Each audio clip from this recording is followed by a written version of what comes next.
All right, we're gonna have to, Mike, I think we're gonna have to, unless we know who these people are, we have to make sure they're panelists, or we're gonna have to remove them. I think, right? Well, no, it's a public. No, it's a public meeting. No, it's Oh, not for me. no, okay, forget it. I'm a little rusty with my Zoom.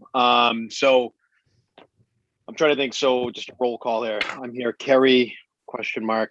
I have to do it by hand. Kerry is here. Good. All right, Kerry. good. All right, so it's 5 o'clock now. We're going to call the order of the meeting of the Cumberland School Committee Fiscal Subcommittee, Management Subcommittee on Thursday, January 13th, 2002. In accordance with Governor McKee's Executive Order 22-01, dated January 6, 2022, the Cumberland School Committee will provide meeting access remotely. The public can participate in this meeting remotely, but not in person, by calling area code 646-558-8656, or use webinar ID 988-0218-4756, or join via the zoom.us link provided on this agenda, passcode 324548. First order of business is I need an approval of the agenda. Can I get a motion to approve? I'll make a motion to approve, Mr. Chair. The motion by Mr. Demotica. Can I get a second? Second. Second by Ms. Smith. All in favor? Aye. Aye, the ayes have it, 3-0. Next, we need to approve the minutes from November 18th, 2021. Since we didn't have fiscal subcommittee last month, it was canceled. Can I get a motion to approve the minutes from November? Motion to approve. Motion by Ms. Smith, second. Second. Second by Mr. Demotica. All in favor? Aye. Aye. The ayes have it, 3-0. Next up is the payment of the bills. As I pull that up, does anybody have any questions regarding the bills? I'm sure somebody does. Let me see. No, I don't see any questions. You can just chime in because I'm toggling between screens right now because of the lag of my screen. So still better than Mr. Demodica's internet, I think. Let me see here. Payment of bills. Sorry for the delay. So can I get a motion to approve the payment of bills in the amount of $1,661,278.49? I'll make that motion, Mr. Chair.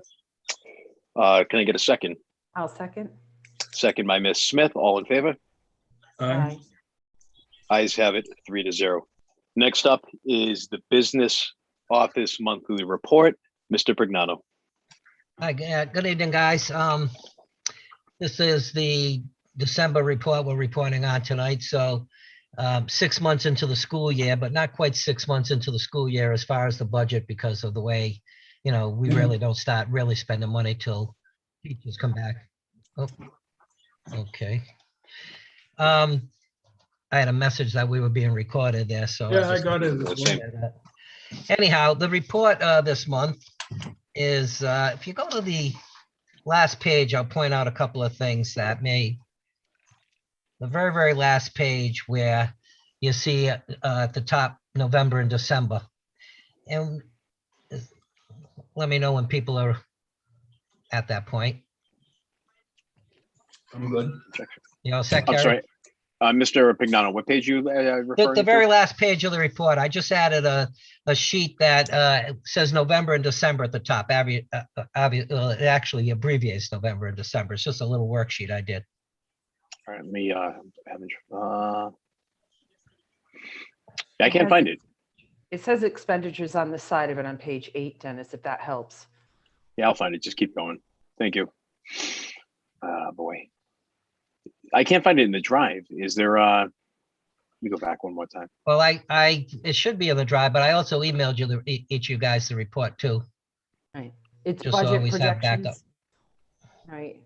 It should be the one that says budget projections.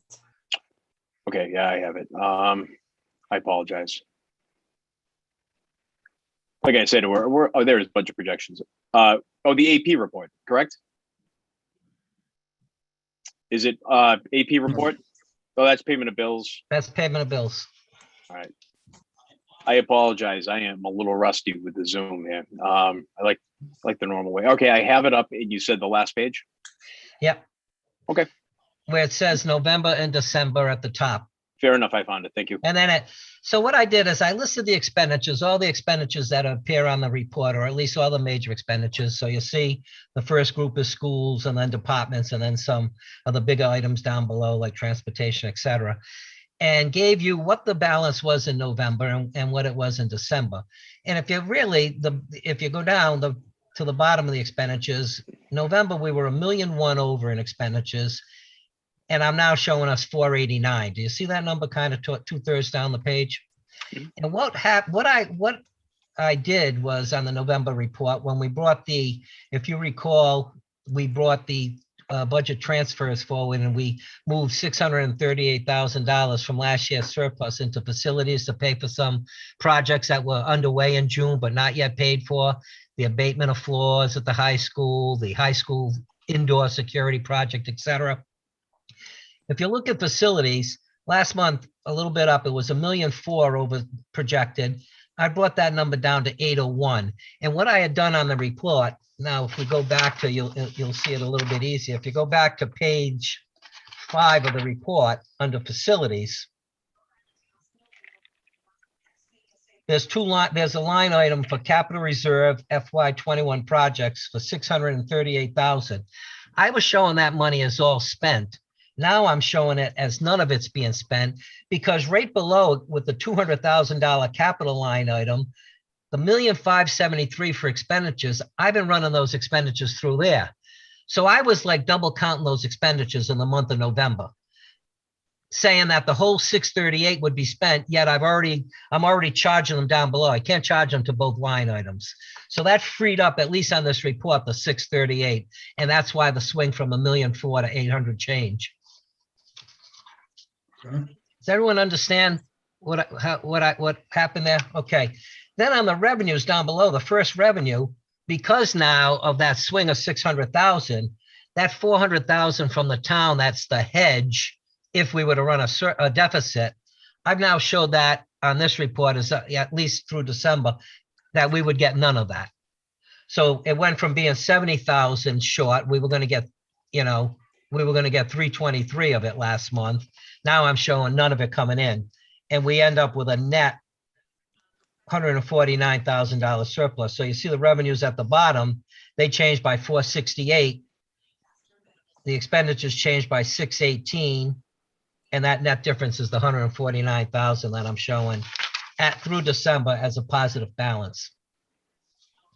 I don't know if anyone looked at any particular, anyone wants to ask a question on any particular, expense or line item, whatever. But that's basically the crust of the report this month to get to show the 149. So, Mr. Chair, I have a question. Go right ahead. So how do we spend the 400,000 now so we get the town to give it to us that we could use for? Well, you'd have to run if you were running a $400,000 deficit, we would, but in all, to be fair with the town, it wasn't that we would go and try to overspend our budget by $400,000 to get that from them. That was a good faith commitment between the mayor and I guess it was Bob at the time, right? Phil, you were not, right? We passed the budget before Phil got on. Right. Right.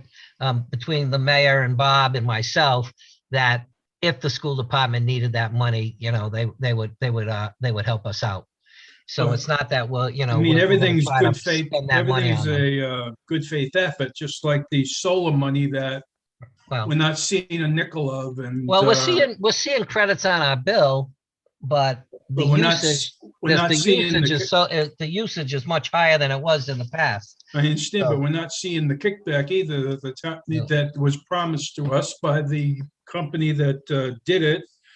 And we're not getting any money on the prescription savings either. The good faith effort too to get the school department to join this change of carrier there. So to speak. we did have a $200 and something thousand positive results in the WB community account last year, and what we're doing with this year's audit, we're actually setting the healthcare up as an internal service fund. So that money will be reserved. And if we run a shortfall or whatever in that account any one year, it won't hit our general fund. So, and we'll get into that. We'll get into that when the audit comes out. And you know, I'll take you through all the entries and whatever to show you what we're proposing we do with that. And it actually increases our fund balance a little bit because the incurred and reported, we don't have as much of a reserve that we have to keep. And you know, it's going to increase our surplus from what I was expecting by about 40 or 50,000, nothing significant. Okay. But anyhow, that's where we are right now. I don't know if Phil, we want to get into, you know, if you want to talk a little bit about it, or I can. We had a really good meeting, I thought, this week with the mayor on this year's budget. They've got some issues where they are going to have a significant shortfall of about $400,000 in their reimbursement for motor vehicle taxes from the state of Rhode Island. The estimates that came out from the state that the mayor used in the budget were not the final estimates. And the state is saying they called the finance director or someone and told them that, but I really don't believe the state on that. They would send out, I get so many sheets, you know, whenever there's a change in state aid or whatever. I don't think they just called and said, oh, by the way, you're going to get less money. I think someone dropped the ball up there at the state maybe. And so he's got that problem. He's also got some good things. Because of the high school project that we did, he's going to get that $199,000 in his school debt construction. And another revenue, he's got the recorder of deed fees are through the roof with all the refinancing and house sales, et cetera, and prices being higher than ever. That's all goes. That recorder of deed fees, are coming in. So he's not sure where his budget is at this point. I don't think they do the forecasting we do at this point, and so he kind of does that himself, and I don't think they're quite where they need to be just yet in knowing where they are through December. We also talked about the $2 million that we have left as an authority to borrow from the $5 million master lease that we had, where we only spent $3 million. The mayor came in, he didn't want to issue the last $2 million until he got, I think, his arms around his own finances up there. And we talked about that. Rhode says that we still have the authority on that, and we can get almost 43% reimbursement on that if we do projects and complete them by September 1st. So we talked to the mayor about that. He seemed very interested in that, especially if we're sitting here and we think that because we went from 83 million to 79 million. If we think we really are going to need additional money in the bond, that additional 4 million, if we issued it, there'd be no reimbursement on it because Rhode didn't approve it. They only approved 79. So this 2 million would, that this could be 2 million of that 4 million, and we'd get 42% reimbursement on it. So we talked about boilers at the high school. We talked about some of the bond projects that are going on that we'd get, that we could free up bond money to make sure we have enough money. Like we all want to make sure that for BF Norton, Garvin, and the schools or whatever, at the end, they don't get shortchanged. So it was a good meeting, I thought, overall. And I don't know, Phil, you want to throw anything in? I think you captured it all. Just in terms of other items that could be reimbursable, one thing, as you'll probably hear or have already heard, looking at the univents at Cumberland Hill as part of the package now. That was in the building committee last time. So that's something that is reimbursable. So that's a good targeted item, something that's tangible that we are looking to do that will be reimbursable. But as Alex said, it really was a good meeting. We're trying to be, collaborative and meet on a regular basis. So I expect to meet again. And I know also coming up, we'll be talking about dates for the joint meeting, right, with the town council and school committee. So that's coming up also. Yeah.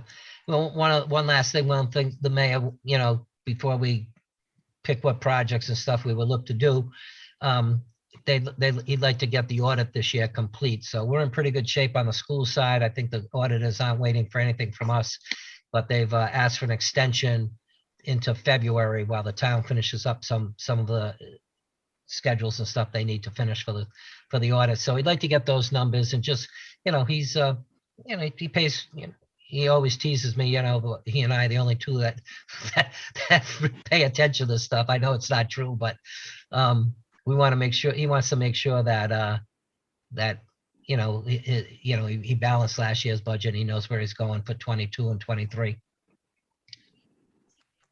Okay. Anybody have any other questions for Mr. Brignano?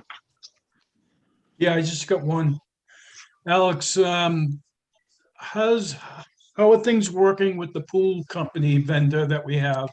Are they paying us any rent, or what's the story with Yeah, them? they're paying us, Paul. And every once in a while I've got to give them an email and say, hey, where's the check this month and stuff. But no, they're paying us, and Alphabet's paying us. We don't have a lot of rental income in yet. Alphabet's has only paid so far, a couple of payments for the year, but I don't expect that on that area we'll have an issue. Oh, one thing, Dennis, we talked about earlier, the CTE money. If you look at page 1 on the revenues, you'll see it budgeted at 712,000.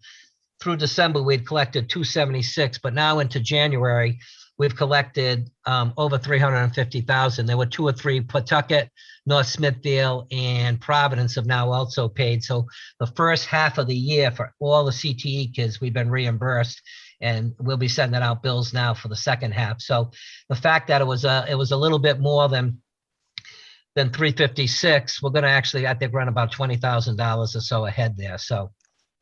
Yeah, we had a conversation prior this afternoon because I was looking at the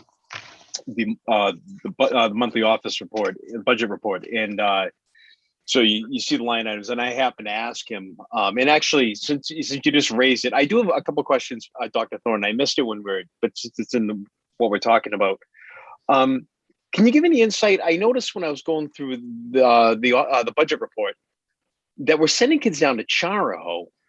Why are we sending kids so far? I mean, I'm within the vicinity of Cumberland. Yeah. Is that a unique case? Right. So per the state regs, and they changed the rules now, probably, 4 years ago, approximately.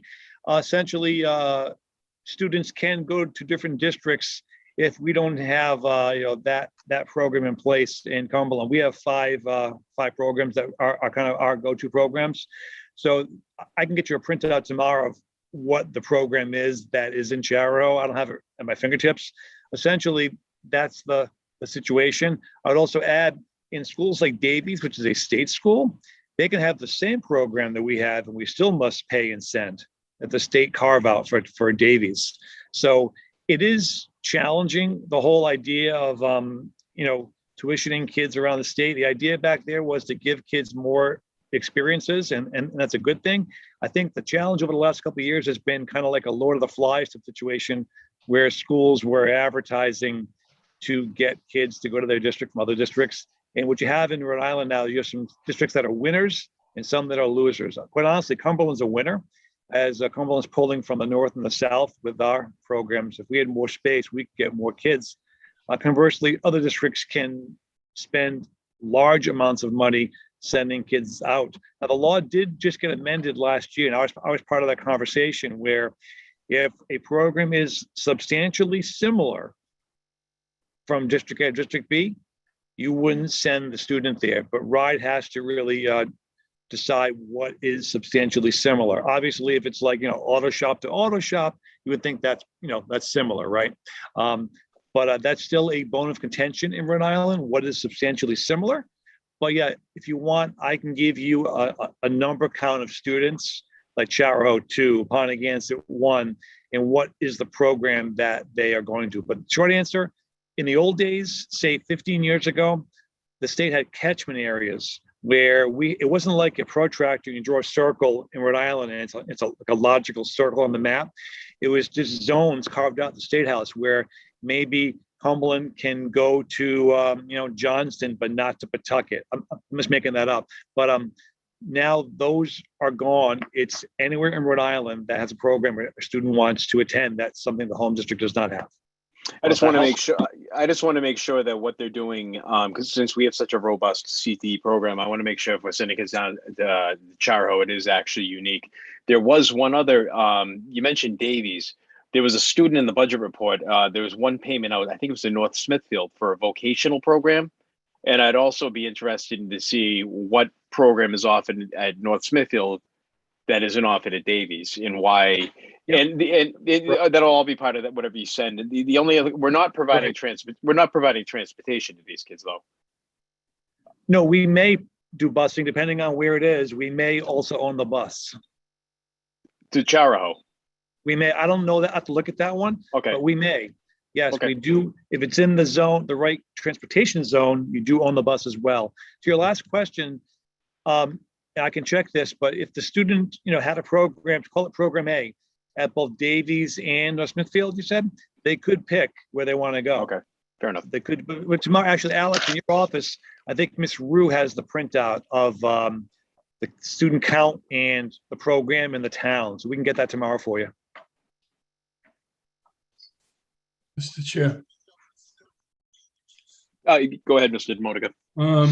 Phil, when you had left Cumberland, we decided, maybe 2-3 years ago, we joined this Northern Rhode Island collaborative of 5 or 6 schools. And I believe part of the contract that everyone agrees to, if a student like from Cumberland wants to go to North Smithfield and they're part of that collaborative, that there's a certain dollar amount we only have to pay in tuition. And I believe it was like $5,000 or $5,500 in tuition to send that person to that school. And I'm just wondering if North Smithfield is part of this program, then we should be looking at the tuition, what we're going to give them.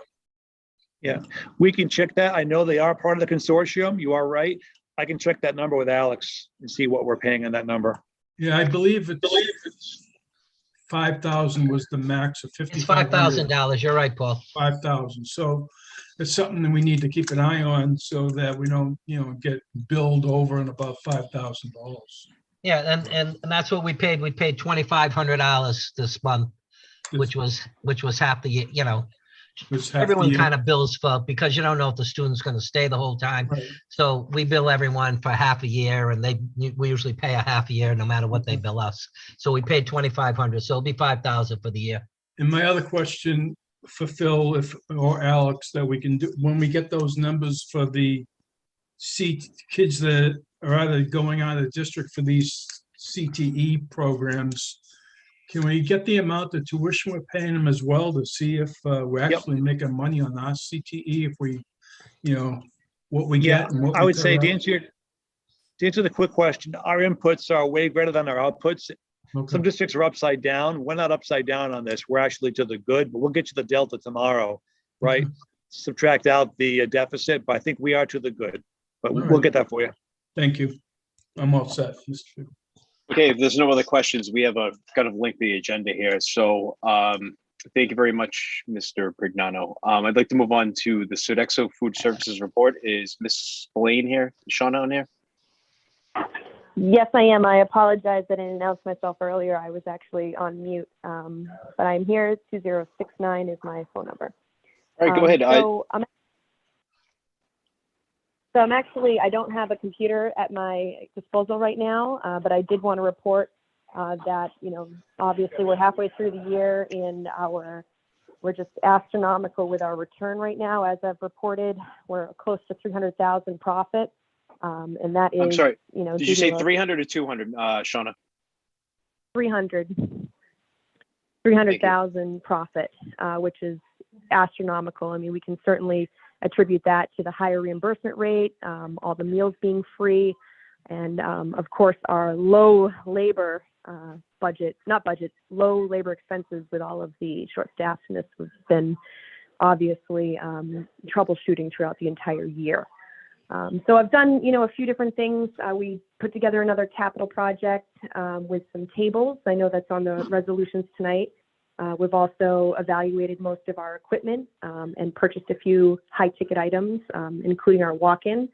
So we're certainly spending the money and investing it back into the program like Rhode requires us to do. But we certainly are looking at a very large return for the end of the year. I also wanted to report that Rhode just announced that the reimbursement rate will be going up for lunch and breakfast, starting, of course, January. So we will see an even higher return. So we are working on some projections on how much it would be, but certainly we are, trying to make sure that we are spending it and investing in the program as much as possible. Shauna, can you take a second and just tell them what you've had to do possibly with your, serving meals and stuff because of absenteeism and COVID and all the rest of it, just so the school committee knows? Yeah, certainly. So we actually had a contingency plan with going to serving cold meals, bag lunches, if we were severely understaffed. When we came back from break, we had about 7 employees that tested positive. Just out of precautionary, they were exposed or whatever their circumstances were. Most of them, I think about 6 out of 7 of them were fully vaccinated. Again, these numbers are being obviously translated through the teachers and the different services at the school, but we were certainly impacted. So we did put a few of the elementary sites on cold lunches for a week, but we did have some employees returning to work this week. So next week, we are, slowly getting back up to full capacity and serving hot meals at each site. But unfortunately, it's just been really challenging. We were also very happy to hear that the district adopted the 5-day quarantine opposed to the 10-day. So we were able to start people back to work without any symptoms. So that's been another thing that's kind of alleviated our staff. But certainly it has been a challenge throughout this entire year with being severely short-staffed. And I just wanted to obviously, mention that we don't have viable applicants that are coming through, people that are, looking for jobs, they're just not there. So we're still struggling with, filling that with the job pool that's available. Okay, thank you very much, Shauna. Does anybody have any questions for Shauna? No, at this time. Ms. Smith, I see your hand up. Go ahead. Yes, thank you. And this is probably more for Dr. Thornton. How were we getting the information out to those schools that did get the cold lunches? I mean, what are we communicating to the parents and how are we managing that? Because we certainly have seen an uptick in people taking the lunches now that they're free. Right. As Yeah, far I as, can answer that. Shauna, So go ahead. certainly we did have, so I did have, a contingency plan that we sent out to the district once we got notice of so many people reporting symptoms. And then we had an individual conversation with the principal. They immediately sent out the menu to their families and their newsletters or their weekly communications. And also pushed the app, the So Happy app, to all of our families through different avenues, the wellness committee, principals, so that parents and families and teachers and nurses could all have access to the most updated menu on their phone. So we certainly, had a lot of communication about that. That's great. Thank you. And Dr. Thornton, maybe that's something we put in the newsletter on Friday, the link to that app. Absolutely. It sounds like it's very beneficial. Great, thank you. I'm sorry, does anybody else have a question for Shauna? No, I don't. Okay, well, thank you very much, Shauna. It's a great report. Thank you for taking the time and have a good night. Would you want to stay, Thank you. Shauna, in case there's any questions on the first 2 resolutions? Oh, that's right. Yes, I plan to. Thank you. Okay, next up we have, I don't see Mr. DeJesus on the call. Is Mr. DeJesus here for the facilities report? He's available. He's upstairs working. We're actually moving tomorrow, moving the admin back. So he's doing work as we speak. But if you want him, I can summon him. But we are moving as we speak. No, I think I personally would rather just see him. I don't want to stop a tidal wave, so to speak. Let him keep doing his thing. But anybody else have any questions for Mr. DeJesus? Perhaps maybe No. Dr. Thornton can answer. Yeah, I have one question, Mr. Chair. Phil, on that hot water tank, that the mop or whatever, did we replace that hot water tank? Or were we able to save it? We have to replace it and move it. We have to move it out of that location. It's in an improper location. So we're going to be replacing it and moving it per the fire department. Obviously, retraining, cautioning folks not to ever, leave anything leaning against the hot water tank, right? But yes, we have to replace it and relocate it a few feet. Is it being used exclusively for the cafeteria? Do you know, Phil? Yes, yeah, that was a calf hot water tank, I believe, yes. And I'm wondering, Alex, maybe you can answer this question. Can we charge the replacement to the food service fund because that's exclusive? I imagine we could if what Dr. Thornton's saying is true. I'm not sure of that, but you've checked it out. But if it just services the kitchen, yeah, I would say we could. Okay, thank you. Okay, no other questions regarding facilities. We will move on to agenda item number 8, discussion and or vote to approve resolutions. First, we have SCPI 01-2022-01, a resolution authorizing and empowering the Cumberland School Committee to purchase the food service items listed below from Kittredge Food Service Equipment and supplies an amount not to exceed $46,018.35. We just talked about this.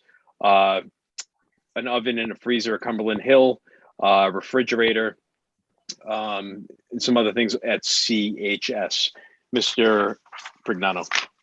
Yeah, these short. We had started with Mark Tucker years ago. We had put a 5-year capital plan together to replace kitchen items and whatever. We had worked through that, and Sean has been kind of updating that plan. And these are some items that she feels are in that we should replace next. And we're going with Kittredge. They're a member of the Mass Higher Education Consortium, and so I think this covers pretty much everything right now that she was looking to upgrade.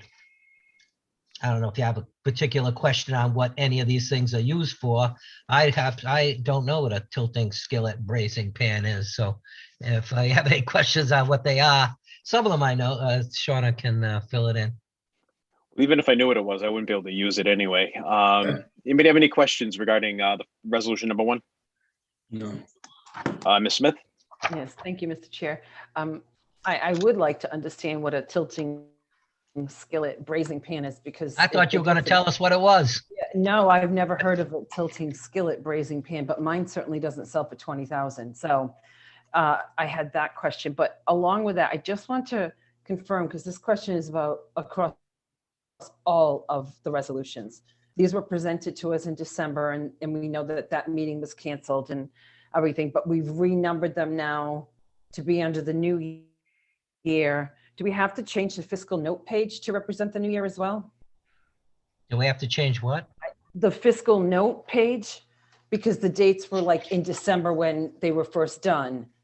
But now that we're doing it in the new year. I don't think so. Those are the dates I prepare them for you people. It's like if I wrote you a letter, it would be dated the day that I wrote it, even if it were to. That was my only question on that, but I'd love to know more about this braising pan. Sure, I can actually take that. So basically, it's a large gas-powered piece of equipment that basically takes steam and converts it into heat. And if you think about it, it's kind of like a diner that has that flat top where you can cook things, but it actually has sides. So you can do a little bit more like stir fries. You can actually cook pasta in it, everything, very versatile. Again, it's very large and it's going to be able to be a great piece of equipment added to our high school. Some of the menu items that we have are kind of a challenge when you're making things on such a large scale. It's definitely a dream piece of equipment that we, have been hoping and wishing for, but certainly because of our large returns the last few years, we're able to purchase it. Thank you very much. That actually, I'm sold. Sounds good. If there are no other questions, I would move passage of SCPR-01. Actually, can I get a motion to approve SCPR-01 2022-01? Motion to approve. Motion by Ms. Smith, second. Second by. Second by Mr. Modica. All in favor? Aye. Ayes have it. 3-0. Next, we have SCPR-01-2022-02, a resolution authorizing and empowering the Cumberland School Committee to purchase school cafeteria tables and stools from school specialty in an amount not to exceed $173,352.27. Mr. Brignano? Yep, this is just what it is. We want to replace tables in the different cafeterias. We met with the high school principal to get his input on the type of tables he'd like to see. The Cumberland Hill now, these tables were scheduled at a higher price to be purchased through the bond issue. But with all the money we have in the food service account that we have to spend, we're going to probably be up somewhere around 900,000 if the 300,000 that Shauna talked about earlier is added on to what we have in fund balance. So we feel we can free up some bond money for additional things we want to do by using some of this food service money, kill two birds with one stone. And then McCourt, we want to replace some tables there. The other schools we'll be looking to do, but we wouldn't replace the other elementary schools while, you know, who wants to store all these new tables when there's going to be construction going on down there. As we finish the school, we'll do that in the cafeterias. And one of the things you see we did McCourt, chairs, we didn't do anything with North. I think we've talked a little bit about maybe doing a project down there similar to what we did at McCourt a few years ago where we redid the kitchen and stuff. I know North would like to see that type of project done. Matter of, you know, get an RFP put together and, you know, some of the other things that go with it, you know, a plan, a layout or whatever. And so we haven't yet bought anything in North Cumberland till we decide what we're going to do there.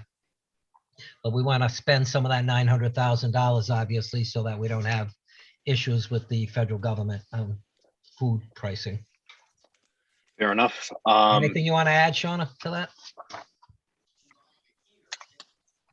Just that the tables currently are past their life expectancy by about 5 to 7 years, we estimate. So we were having issues with lifting them and moving them and things like that. So it certainly is a well-needed expenditure at this point.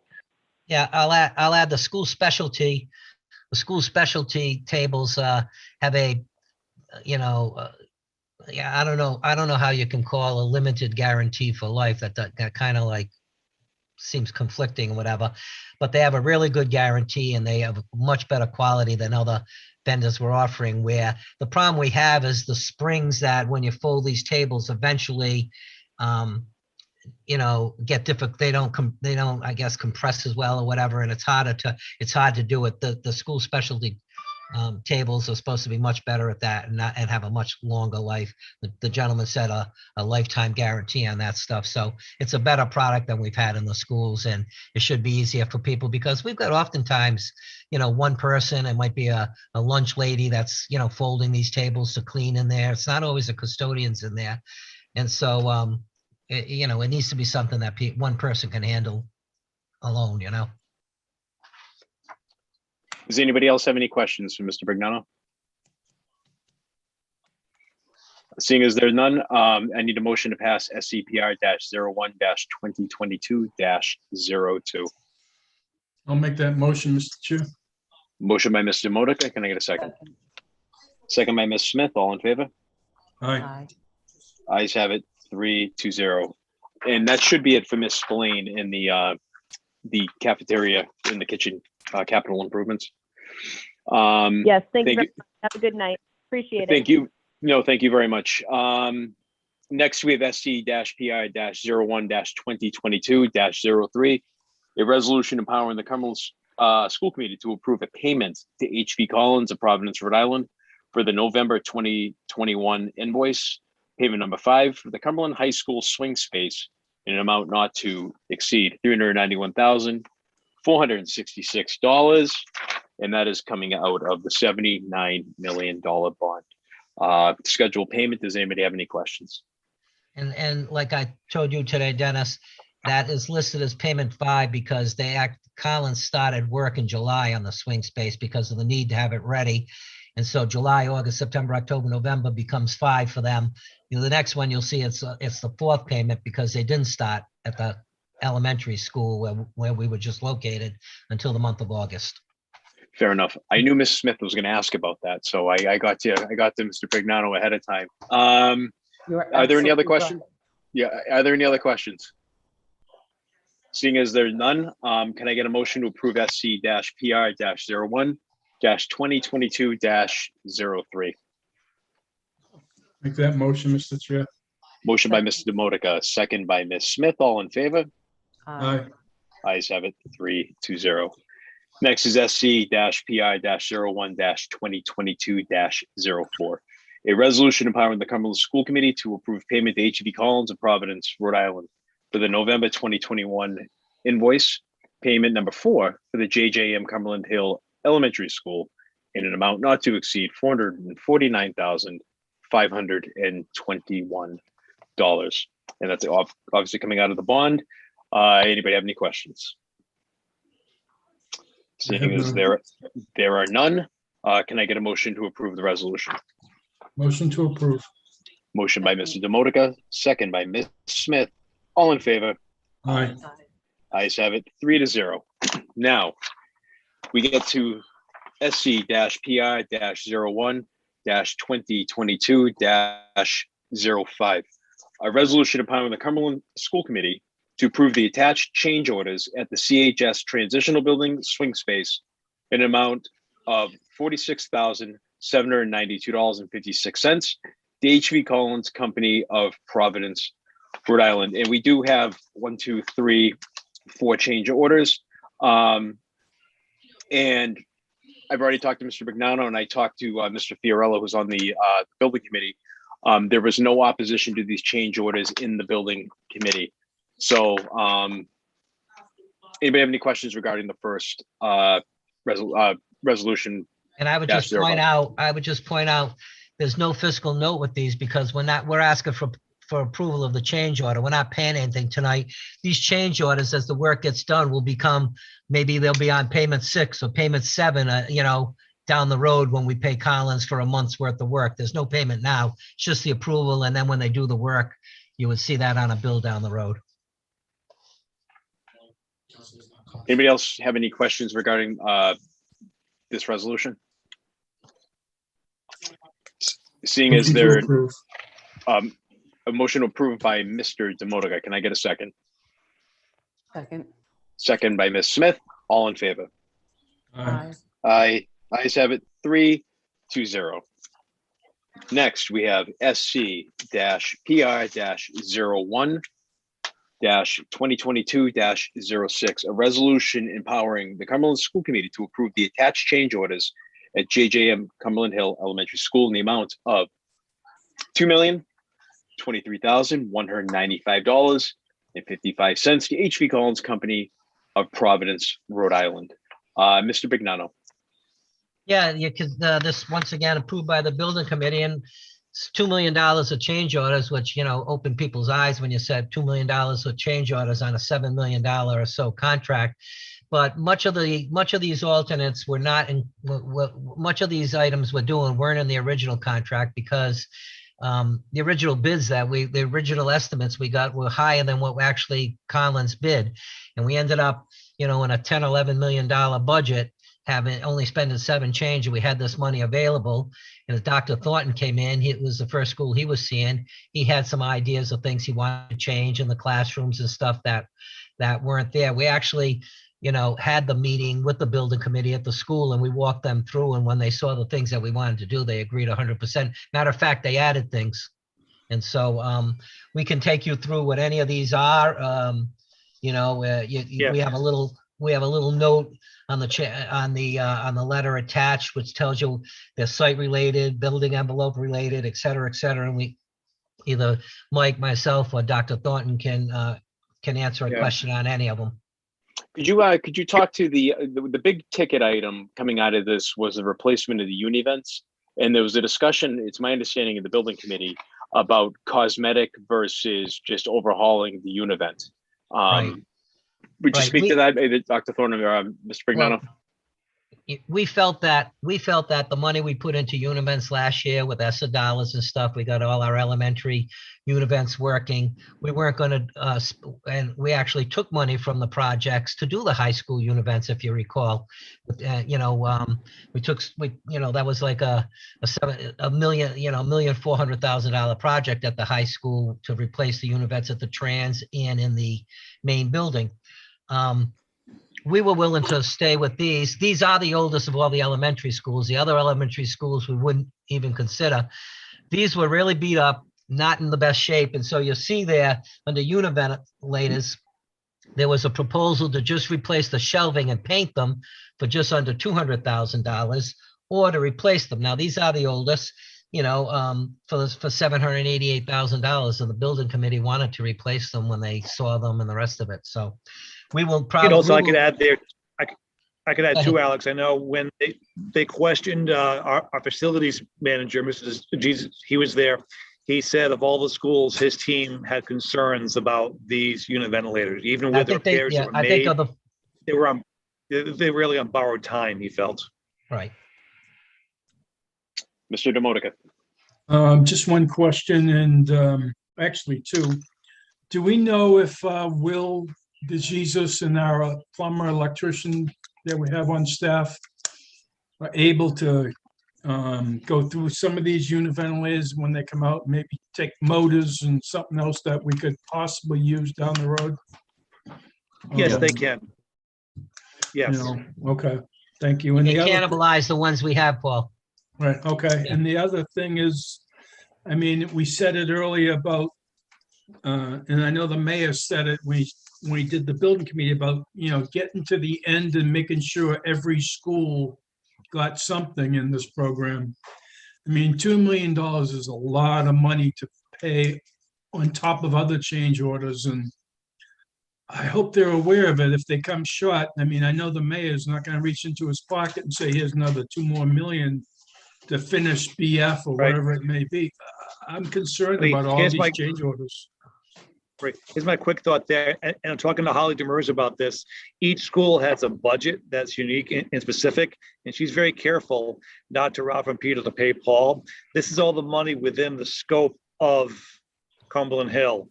It's just that it came in so low. When I came in, quite honestly, we're walking in the classroom, and I looked over, I saw the old cubbies, if you will, kind of peeled veneer. We weren't doing those. That was something I said, let's look at that. Each room has an old sink in it from, I think, the 50s, kind of like the Brady Bunch colors, if you will. But once again, peeling, beat up. So the sinks were a consideration.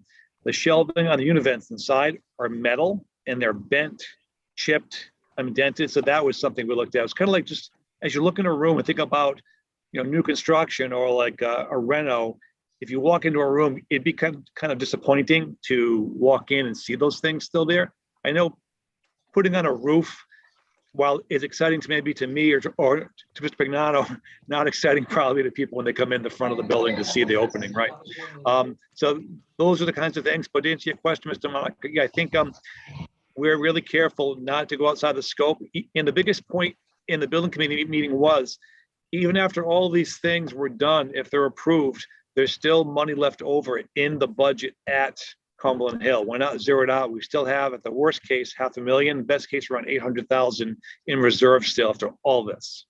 Yeah. Okay, thank you. And so I think we were originally thinking on the univents, we would fix them. And if down the road we had to do them, that's the type of thing, if there's money, you can slam through in the summer. We've done that in 2 or 3 schools already. And it would have left us over $1 million to bring forward to another school. But the committee wanted to do them. They wanted to get them replaced. And like you said, I think Will DeJesus recommended. Also, I think walking the building was interesting because I think where in the past, maybe people were squeamish to do change orders. As these folks walk the building, they wanted to add scope. And it's kind of like fixing your house. You're like, well, how about that? And how about that? So we kept saying, well, that's they a are great adding idea. scope, but right? there's They're gonna, budget. when you go into Cumberland Hill, there's this paneling that, when you first go in the foyer there, that wasn't due to they said, oh, this cannot stay. This is gonna be fixed. And so, Okay, as long as the building committee is keeping their eye, on the ball in regards to the end, right. and Yep. I'm happy to Who's approve gonna it. be the first school right out of the box? It's really gonna look good. Right, I understand. All right, thank you. No, I think Mr. Demonica's concerns are not falling on deaf ears, but at the same time, I think it is important in a 21st century program that we have. I think we like a milieu that is conducive to learning. So that's appreciated as well. Ms. Smith, you had your hand raised. I did, thank you. And I just want to say, I reiterate what I've said in the past, and that is we continue to see change order after change order after change order. And I just just want to understand what's going to be done so we're not going to repeat this when we go into our next school. Because Well, to that's a me, great question. I would say they already are scoping out the bid to include this as a baseline. So when we talk about like Phil's things, the sinks, the cubbies, the shelving is part of the base package. Now, when they bid Garvin and the other schools that are being done, that's part of the base now as it goes out. Some of those things are. And then some of the things we discussed, if you look at those change orders, a lot of these were required by the fire marshal or, people that, approve projects and, that we really had no control over some of the site work and paving around the building that the fire marshal wanted and, others, but. And I appreciate and understand that. And I know what it's like, you need to put 10% contingency in there or 20% in this case. It's just that we seem to be overstepping it so much and often, just as we saw with the front of the high school and, the gates and the roads. And so there's things changing. And I'm just want to make sure that the right parties are coming together to bring those plans up in looking at it so that everyone's discussing it, because the fire marshal, I can see laws change or codes change, but to, say, oh, we need to pave this road or we need to do something different or we need to replace these sinks, to me should have been a visual from the beginning of the project. So, and we all learn, we learn, you do your postmortem, you move forward, and that's fine. And I just hope that everyone's really going to be doing a postmortem on this and getting prepared for the next one so that we don't continue to see the additional costs come in higher than maybe what we would anticipate. And my only other question, if I could, Mr. Chair, is the removal of this dirt has come up again in this. And when the dirt removal was happening and we talked about it and we didn't have an exact number, I thought we were bidding that originally at 100,000, but then we're going to get it down to maybe 70,000. And am I correct that it's gone way up here now? So I'm trying to find, I thought it was on this one. Yeah, it is in there and it has gone up. The bottom line there is they just simply underestimated the sheer volume of the dirt they had to remove. They had to go down some areas 10 feet to get rid of the bad dirt. And they just absolutely underestimated the volume. Yeah. And I guess that's unfortunate because that was the whole thing about them coming in, was so that they would see how far down they had to go and they would give us those estimates related to what they were finding. So, $196,650. A lot of money. It's just not an acceptable amount when you look at it overall. It just. We shouldn't be surprised again by this because they're going to do a lot more testing and stuff. Matter of fact, they're doing that type of stuff now at the other schools so that we won't be caught by surprise by something like this happening. We did again. all the change orders to do the testing for this one, and Yeah, now but at the very beginning, they didn't do enough. Yeah, somebody's got to be held accountable for some of these things. I can understand some modifications, but this is drastic. This is drastic when we're trying to save money and trying to bring that down to go more than double of what we were looking at. And I've said my 2 cents on the topic now. Thank you. But to your point, Ms. Smith, you had mentioned the term postmortem. We shouldn't have to do an autopsy on what we're doing. We have representation that has a tremendous amount of experience in this, who should be advising us. And it's not a reflection on them. These things do happen. But one thing I would like to see, and I think somebody raised this before, perhaps it was you, Ms. Smith, I would like to see on the Cumberland website, almost like a running tally. I don't think we need signs like that you see on bridges, on time and on budget. But I think that we should see, just so the public, in full transparency, here's the bond, here's how much we've spent so far. Just so people are aware, because, like to Mr. Demodica's point, $2 million is a lot of money for something that wasn't originally in the budget. So I think we owe it to the taxpayers and the parents and the students and the faculty and all the stakeholders exactly how much we're spending, so we can see this thing through. And I don't think that is something that would be impossible to do. So perhaps Dr. Thorne and Ms. Brignani, that's something you can something you can facilitate. I think that would be helpful. I'm running it down. Because most of these change orders are for added work, not for unexpected work, right? We're doing an additional roof for 400,000. We're doing univents for 800,000. I mean, we're doing big projects that weren't in the original scope because, you know, we didn't feel that we could fit them in the budget. But I mean, when we go through other buildings, we're going to find more asbestos. We're going to find, we're going to find all these other things. These buildings are old. So Yeah. we're going to be having these conversations for the next few years. And, we just have to make sure that, there's equity between the schools, who's getting what. I mean, because the whole town approved this bond. Does anybody else have any other questions regarding this resolution? We are crunched for time here. Okay, seeing as there are none, can I get a motion to approve SCPR-01-2022-06? I'll make that motion, Mr. Chair. Motion by Mr. Demonica, second Second. by Ms. Smith. All in favor? Aye. Aye. Aye. Ayes have it. Opposed? Ayes have it 3-0. Next, we have SC-PR-01-2022-07. A resolution empowering the Cumberland School Committee to approve payment number 5 to ADS Construction Incorporated, East Providence, Rhode Island, for continued work on phase 2 of the high school security project in an amount not to exceed $63,204.21.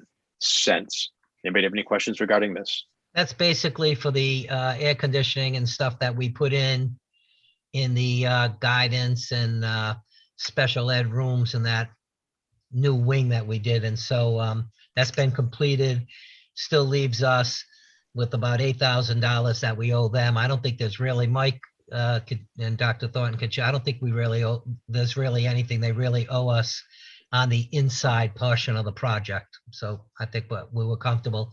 I checked with Toronto, and Robert Stack, who's managing the project for Toronto, was fine with us making this payment at this time. Okay, Make a there's no motion question. to approve. And you'll see he signed you off on the paperwork. Okay, thank you. We have a motion from Mr. Demonica. Can I get a second? Second. Second by Ms. Smith. All in favor? Aye. Aye. Ayes have it 3-0. And finally, we have SC-PR-01-2022-08, a resolution empowering the Cumberland School Committee to approve payment number 10 to ADS Construction Incorporated of East Providence, Rhode Island, for continued work on phase 1 of the high school security project in an amount not to exceed $26,052.61. The same Anybody thing, have this any- work has been approved by Toronto. If you look at the first whereas, there's still about $33,000 that we owe them. There is still some work that we need to have done there. And so we're holding a larger amount of money. And then I don't think there's any secret that I cut and paste these from previous recs. If you go down the bottom, we need to change, there's 100, not to exceed 101,519. That's an old rec. We need to change that to 26,052.61. Alex, I love. I got to get better at cutting and pasting. I'll make a motion that we amend this resolution. We have an motion in second by Ms. Smith to amend the resolution to reflect the change. All in favor of the amendment? Aye. Aye. Aye. So the amendment is approved 3-0. Make a motion to approve in the amount of $26,052.61. We have a motion to approve the amended resolution by Mr. Demotica. Can I get a second? Second. Second by Ms. Smith. All in favor? Aye. Aye. Aye. The ayes have it 3-0. Thank you. Next, we have item number 9, CHS activity report. That is been filed in the drive. Are there any questions regarding the activity report? No. Since there are none, I need a motion to approve the activity report. Motion to approve. Motion by Mr. Demotica, Second. second by Ms. Smith. All in favor? Aye. Ayes Aye. have it 3-0. to 0. Next is public comment. Are there any members of the public on board who would like to speak? If so, please state your name and your address, and be mindful that there's a 3-minute time limit. Mr. Chandler, are there any members of the community looking to speak? I do not see any at this time. Okay, seeing as there are none, I need a motion to adjourn. Motion to adjourn. Motion to, second. Motion by Mr. Modica, second by Ms. Smith. All in favor? Aye. Aye. Aye. The meeting is adjourned at 6 p.m. on the dot. Thank you. See you guys later.